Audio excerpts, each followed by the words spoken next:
अगर आप भी चाहते हैं कि RCM म्यूजिक के वीडियो सबसे पहले आप तक पहुंचे, तो लाल बटन को दबा के चैनल को सब्सक्राइब जरूर करें और साथ में बेल आइकन को दबाना ना भूलें।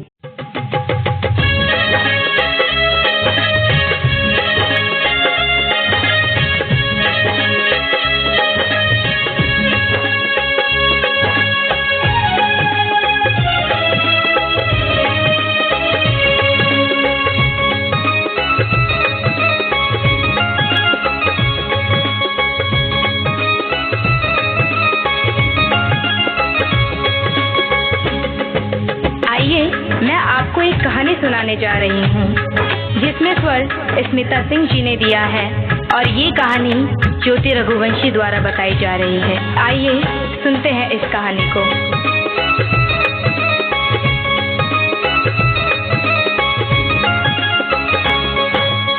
एक चिड़िया थी जो रोज दाना चुगने के लिए अपने बच्चों को घोंसले में छोड़कर दूर जंगलों के पार बस्तियों में जाया करती थी।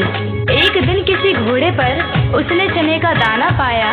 वह उसे लेकर चक्की में दरने के लिए गई। दाल दरते दरते एक दाल खूंटे में फंसी रह गई।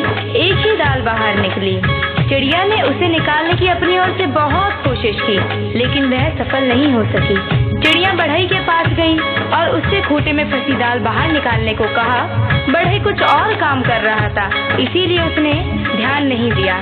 चिड़िया ने उससे बहुत मिन्नत की और उससे कहा, बढ़ही बढ़ही खूंटा चीरा खूंटा में मोर दाल बा, का खाऊं का पीऊं का लेके परदेस जाऊं। बढ़ई ने उसकी एक ना सुनी और उसे दुत्कार कर भगा दिया। फिर वह राजा के पास गई। चिड़िया ने राजा से गुहार लगाई, राजा ऐसे बढ़ई को दंड दो जो मुझ जरूरतमंद की बात नहीं सुनता। राजा राजा बढ़ही डंडो बढ़ही न खूंटा चीरे खूंटा में मोर दाल बा, का खाऊं का पीऊं का लेके परदेस जाऊं। राजा के पास कहाँ इतनी फुर्सत थी कि नन्ही चिड़िया की बात सब काम छोड़कर सुनता। जब उसने भी विनती पर कोई ध्यान नहीं दिया तो वह रानी के पास गई और रानी से बोली, हे रानी, तुम अन्याय राजा का साथ छोड़ दो। रानी रानी राजा ते जो राजा ना बढ़ही डंडे बढ़ही न खूंटा चीरे खूंटा में मोर दाल बा, का खाऊं का पीऊं का लेके परदेस जाऊं। रानी भला अपने राजा को क्यों छोड़ने लगी? रानी ने रोती बिलखती चिड़िया की एक ना सुनी और उसकी बात मानने से इनकार कर दिया। फिर गौरैया उड़ी और सांप के बिल के पास जाकर रोने लगी। बिल से निकले सांप से अपनी विनती दोहराई, सरप सरप रानी डसो रानी न राजा छोड़े, राजा न बढ़ही डंडे बढ़ही न खूंटा चीरे खूंटा में मोर दाल बा, का खाऊं का पीऊं का लेके परदेस जाऊं। उसने अपनी राम कहानी सुनाकर विषैले सांप से कहा कि तुम जाकर उस रानी को डसो जो गरीब की गुहार नहीं सुनती। जो रानी सब कुछ जानकर भी हमें राजा से न्याय नहीं दिला सकी और न ही राजा को छोड़ सकी, तुम जाकर उसे क्यों नहीं डस लेते? सांप ने भी उसमें अपनी असमर्थता जताई। तब भागी भागी गौरैया जंगल में जा पहुंची और उसने बांस से विनती की, तुम लाठी बनकर सांप को मारो। लाठी लाठी विषधर पीटो विषधर न रानी डसे, रानी न राजा तेजे राजा न बढ़ही डंडे बढ़ही न खूंटा चीरे खूंटा में मोर दाल बा, का खाऊं का पीऊं का लेके परदेस जाऊं। बाज की लाठी भी भला उस नन्ही गौरैया के लिए उस सांप से क्यों बैर मोल लेती? उसने भी इनकार किया तो गौरैया गुस्से से भर उठी और उड़कर भर भूजे के यहाँ भभक रही आग के पास जा पहुंची और उसे ललकारा, हे आग, तुम सारे जंगल को जलाकर राख कर दो। जिसमें वह बांस के पेड़ है जिसकी लाठी गरीब और बेसहारा के लिए नहीं उठती, कोई मुझे मेरा हक नहीं दिलाता।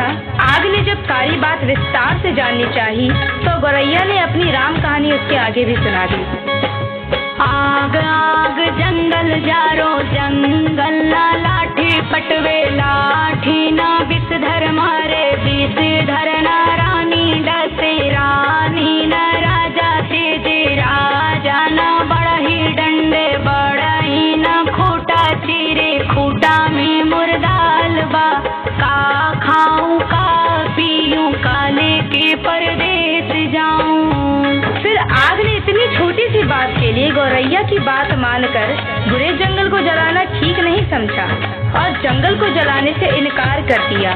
तो गौरैया बहुत दुखी हुई, लेकिन निराश नहीं। वह सागर के पास पहुंची और उसे अपनी पूरी बात सुनाकर आरज़ू की। सागर सागर आग बुझाओ आग ना जंगल जा रे जंगल ना लाठी पटवे लाठी ना विषधर मारे विषधर ना रानी डसे रानी ना राजा तेज राजा ना बड़ही डंडे बड़ही ना खूटा चीर खूटा में मुर्दाल बा का खाऊं का पीऊं काले के परदेस जाऊं। विशाल सागर भला गौरैया की इस गुहार को क्यों सुनता? वह अपनी मस्ती में हंसता हुआ गुजरता रहा और गौरैया उसके किनारे अपना सिर ढूंढती रही। सुबह से शाम होने को आई। गौरैया को जब यहाँ भी न्याय नहीं मिला तो वह हाथी के पास पहुँची। हाथी के पास उसने अभिनय की कि तुम चलकर मुझे न्याय दिलवाओ। उस समुद्र को सोख लो जो मुझ दुखियारी की हंसी उड़ाता है, बलवान होते हुए भी अन्याय के विरुद्ध खड़ा नहीं होता। जानते हो हमारे साथ क्या गुजरी है? और वह गा गा कर पूरी व्यथा कथा हाथी को सुनाने लगी। हाथी हाथी सागर सोखो सागर ना आग बुझावे आग ना जंगल जा रे जंगल ना लाठी पटवे लाठी ना विषधर मारे विषधर ना रानी डसे रानी ना राजा तेजे राजा ना बड़ही डंडे बड़ही ना खूटा चीर खूटा में मुर्दाल बा खाऊं का पीऊं काले के परदेस जाऊं। हाथी भी गौरैया की बात सुनकर टस से मस नहीं हुआ। उसने भी उसका साथ नहीं दिया और उसकी बातों को हवा में उड़ाता हुआ अपने लंबे लंबे सूप जैसे कान हिलाते मस्ती में आगे निकल गया। अब नन्ही गौरैया का धीरज टूटने लगा। वह थककर चूर हो गई थी। जहाँ की तहाँ बैठी लाचार सी होकर आंसू बहाने लगी। सारी दुनिया उसे अंधेरी दिखाई देने लगी। किस किस से उसने अपनी कहानी नहीं सुनाई, लेकिन किसी ने उसकी मदद नहीं की। बेसहारा लाचार की करुण पुकार पर कोई ध्यान नहीं देता।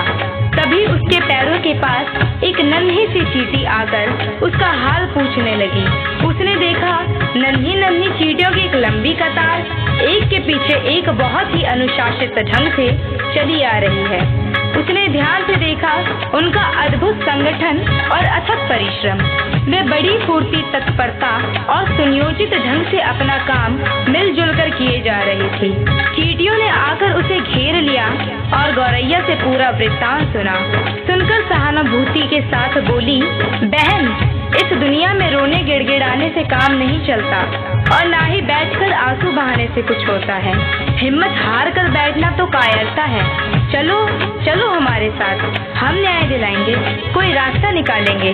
चलते चलते चिड़िया यह सोचती रही कि भला ये नन्ही नन्ही चींटियां मेरी क्या मदद करेंगी, जबकि बड़ों बड़ों ने मुझसे मुंह मोड़ लिया और मेरे किसी काम ना आए। खैर चलो देखते हैं, कोई तो मेरी मदद के लिए आगे आया है। चींटी बहना हमारा साथ देने चली है तो उसकी फौज भी तो है उसके पीछे। फिर घबराना क्या, देखते हैं क्या होता है। गौरैया सोचती चली जा रही थी। तभी चींटियों ने उससे कहा कि तुम किसी पास के डाल पर थोड़ी देर बैठ जाओ और देखो मैं क्या करती हूँ। कैसे पहाड़ जैसा हाथी मेरे इशारे पर नाचने लगता है और तुम्हारे काम के लिए दौड़ा दौड़ा समुद्र के पास जाता है। हिम्मत हारने से कुछ नहीं होता, मिलजुल कर जुगत लगाने से ही समस्याओं के समाधान का रास्ता निकलता है। गौरैया फिर से पास के पेड़ के डाल पर जा बैठी और चकित होकर चींटियों की असंभव सी लगने वाली बातों को कारगरों से अपनी आंखों के सामने देखती रही। चींटी धीरे धीरे हाथी के पैर से सरक कर उसके कान तक जा पहुंची।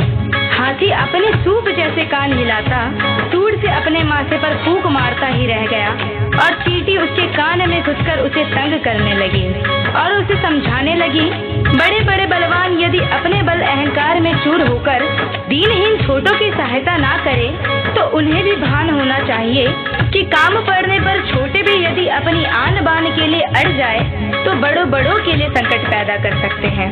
अभी तो मैं अकेले आई हूँ किंतु मेरे पीछे असंख्य चींटियों की लंबी कतार चली आ रही है। कहीं सबने एक साथ चढ़ाई कर दी तो लेने के देने पड़ जाएंगे। अपने प्राण संकट में क्यों डालते हो? मेरी नेक सलाह यही है कि तुम सीधी तरह चलकर गौरैया का काम करो, नहीं तो आगे समझ लो मरता क्या ना करता।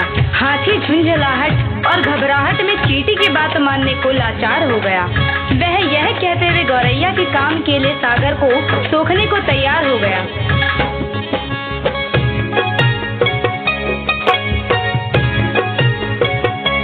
मोहे काटो तो मत कोई, हम सागर सोखब लोई। चींटी ने हाथी का पिंड छोड़ दिया और गौरैया उसे धन्यवाद देते हुए हाथी के पीछे पीछे उड़ती वापस सागर की ओर लौटी। हाथी जैसे ही सागर के पास उसे सोखने के इरादे से पहुंचा, सागर हाथ जोड़कर बोला, मोहे सोखो खो मत कोई, हम आग बुझाई बलोई।